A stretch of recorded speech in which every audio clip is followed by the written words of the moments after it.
Yo l'équipe, j'espère que vous allez bien. Aujourd'hui, on se retrouve pour une nouvelle vidéo suite de ces vlogs vacances. Et aujourd'hui, nous sommes toujours à Djerba et nous allons visiter tout d'abord la synagogue de la Ghriba. C'est la plus ancienne synagogue de toute la Tunisie et de l'Afrique aussi, il me semble. Et c'est un des principaux marqueurs identitaires des Juifs à Djerba. Donc pour rentrer à l'intérieur, il faut pour les femmes se couvrir les cheveux et les épaules et aussi les jambes. Donc si t'es en short, etc., ils te donnent de quoi cacher tout ça, etc. À l'intérieur, j'ai pas trop filmé parce que c'est un lieu religieux et que je trouve ça pas très moral, pas très éthique de filmer dans un endroit comme ça, surtout qu'il y avait une ambiance assez particulière que j'avais jamais ressentie avant. Mais c'était très joli. Donc là, on se trouve dans une cour qui est juste à côté de la synagogue. Vraiment, il y a 2 mètres d'écart. De l'autre côté du mur, il y a la synagogue. Où en fait, ici, il y a de nombreuses chambres qui servaient aux croyants, aux pratiquants, quand ils venaient pour les pèlerinages, etc. Pour pouvoir y dormir. Et ça servait aussi parfois aux marchands qui venaient à l'époque. Parce que il faut savoir que la chaussée romaine, qui aujourd'hui est goudronnée et existe, avant elle ne l'était pas, ce qui fait qu'on pouvait passer uniquement au moment des marées, donc c'était assez compliqué de venir et de repartir de l'île, donc il leur fallait des endroits pour dormir.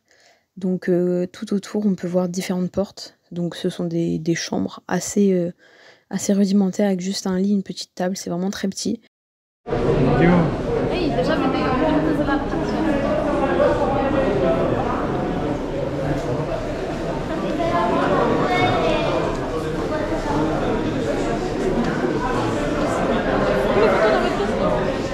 Et puis vous verrez que juste après la visite de cette synagogue, on s'est rendu à Djerba Oud. Donc en fait c'est une ville dans laquelle le street art a une place très importante. Et le guide nous expliquait qu'avant c'était vraiment des décombres, etc. C'était vraiment une ville un peu désertique, etc. Un peu vraiment à l'abandon. Et en fait grâce au street art, grâce à l'art, ça a redonné vie à cette ville qui est vraiment très jolie avec de superbes peintures partout sur les murs, etc. Au total, il y a plus de 250 fresques murales dans toutes les rues de Djerba Oud.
Après ça, on a pris le bus direction un petit artisan potier qui nous a montré comment il fabriquait ses poteries à la main, etc. On en a profité pour faire un petit tour de la boutique. Je vous mets quelques extraits, c'est super beau, très coloré, etc. Et ensuite, on a pris la direction du musée de Guelala, le musée de l'île de Djerba, qui retrace un petit peu la vie des Djerbiens. C'est une méthode de Colomba. Coller les Colomba les uns sur les autres et ça se construit par étapes tous les jours, un petit peu. Alors ça c'est une petite soutasse.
Donc c'est quoi? C'est le truc le plus haut de l'île, c'est 58 mètres la butte. Ouais. Et du coup, de 58 mètres de haut, tu vois tout. T'as vu derrière, tu vois l'eau et tout. Ouais, là tu s'en verra en sortant. 58 mètres d'altitude et tu vois tout. Tellement c'est plat. Waouh. Bah après en sortant, il a dit. Tu vois l'eau et tout, tu vois tout.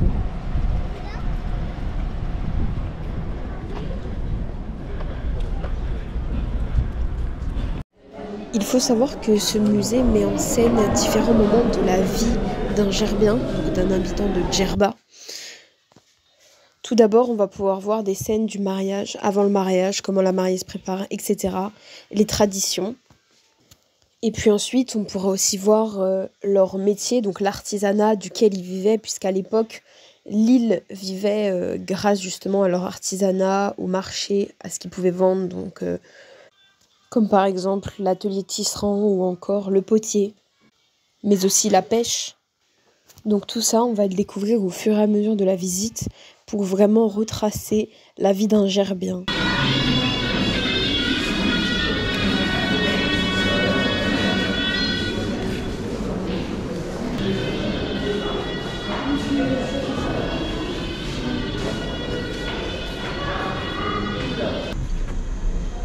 La vue. Ouais. Et nous, on s'en fait rien avec ta perche là de selfie? On est au plus haut de l'île. Ouais.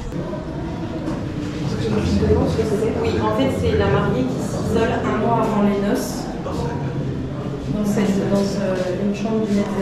Ok.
Ouais, c'est le scaphandre. Le scaphandre. J'ai déjà peur d'aller sous l'eau, mais moi je descendrai pas avec ça, quoi. Vraiment de l'eau et tout. Oui.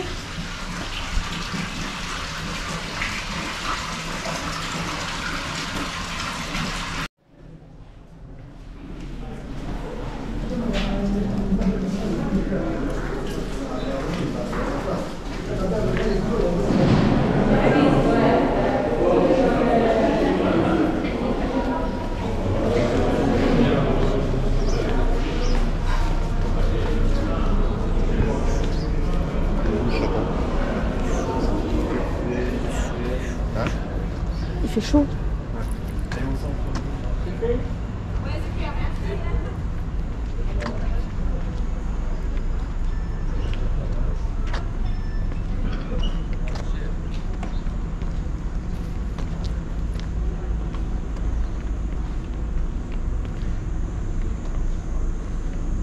Donc là on est sur la butte la plus haute de l'île parce que c'est ce que le guide nous expliquait. L'île de Djerba, elle est plate, il n'y a rien du tout. Et la butte la plus haute, elle fait 58 mètres de dénivelé positif et là on est dessus. Et avec 58 mètres de dénivelé positif, on voit tout jusqu'à la mer là-bas. Sachant que l'île elle est pas grande parce qu'elle nous a dit le plus grand côté il fait 28 km de long et l'autre c'est 26 km de large. Donc voilà, depuis cette butte, on voit tout jusqu'à l'autre bout de l'île, jusqu'à la mer.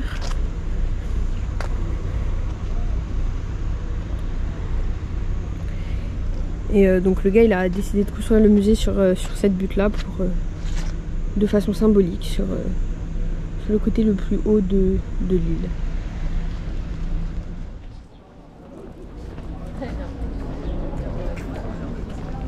Bon, du coup, on s'en fout, mais c'est la musique.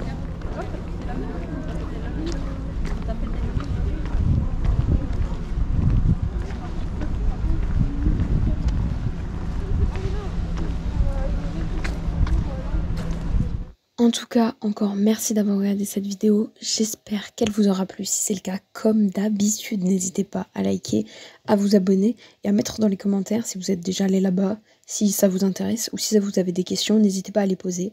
J'ai pas tout dit dans la vidéo, mais franchement, le guide nous a dit énormément de choses, tellement d'infos à retenir, j'ai pas tout en tête à chaque fois, mais c'était super intéressant en tout cas. J'espère vraiment que ça vous aura plu et on se dit à la prochaine équipe. Ciao!